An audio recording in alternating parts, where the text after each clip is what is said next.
let's get some hands involved. Everybody raise their hand, let me know who's tired of hearing God's Michaelis talk. First of all, there you go, Carson Plum. But what I want to say is coon hunting has become so evolved over these last, especially 10 years. A lot of that is due to folks just like this right behind me, not Chip, but everybody else. A lot of those guys that came before us, Jarvis and others, and what Roger Dale has done at PKC. And today, right now, in all the years I've done this, I've been doing this since I was 5 years old. My first coon hunt, my grandfather packed me on his back behind our house.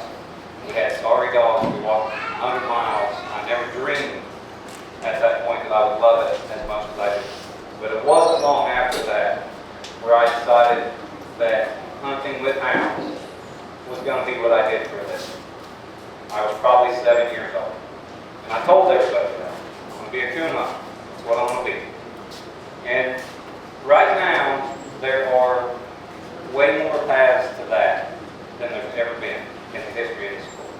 And like I said, it's due to those guys that are doing things like we're doing right now. But what a lot of you youngsters are not going to understand, and I want to see a show of hands at you kids, who wants to coon hunt for a living? Who wants to do this all their life? Alright, I figured it would be a good majority of it. And it's possible you can do it.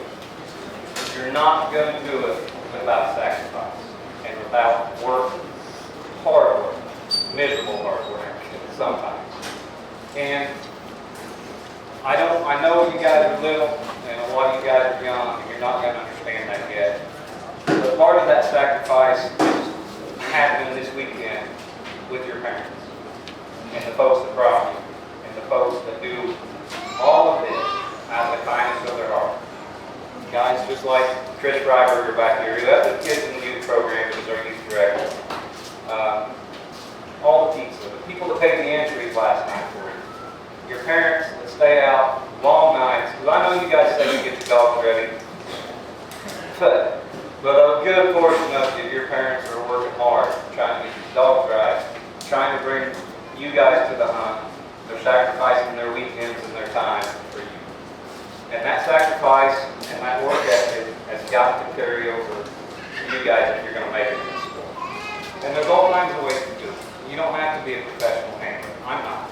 I do have the opportunity to go to some big events to handle some really good dogs. And I want a few casts here and there. But you look at what we're doing with the podcast, and you look at what the folks at Joy Dog Food have allowed me to do to come to these events and cover it and bring it back to you guys. Lots of different ways to do this, but it's going to take effort. It's going to take effort, it's going to take sacrifice, it's going to take focus. And the amount of sacrifice and the amount of effort you put into that is going to dictate how you become involved in the sport. And you guys are the future of this sport. And when I talk about sacrifice and effort, that's just a small part of it. Because like Brad said, integrity is the rest. I know it looks like some guys are doing some stuff that may be less than what I would call integrity, and they're being successful, but they're not long term. Guys like Brad Durham, who refuses to cheat, who is always on. He's earned everybody's respect, including mine. And I've not known Brad long. But you see guys like that and how they become successful, and that is the path that you want to take. It's not a win at all costs path. Yeah, everybody knows the winners, but everybody knows how they got there. It's all going to come out in the long run. Brad mentioned Facebook posts and social media and stuff like that, which has been such a positive to our sport, but it's also such a negative. But the truth always comes out in the end. So, really, I want to keep this short and sweet. I think everybody here has heard me talking enough over the last few years. But just remember that to get to where I am, which I'm not saying I'm better than anybody else, but I'm in a great, comfortable spot. This is what I do now. I go to coon hunt, I turn dogs loose, I cover the sport. I'm a blessed man. God has blessed me in a million different ways. I got my 2 young children over here with me this weekend, and we're having a blast, and I couldn't be happier than I am right now. But 38 years of focusing on this and doing it and working hard at it before I got to this point was a lot of struggle and a lot of sacrificing.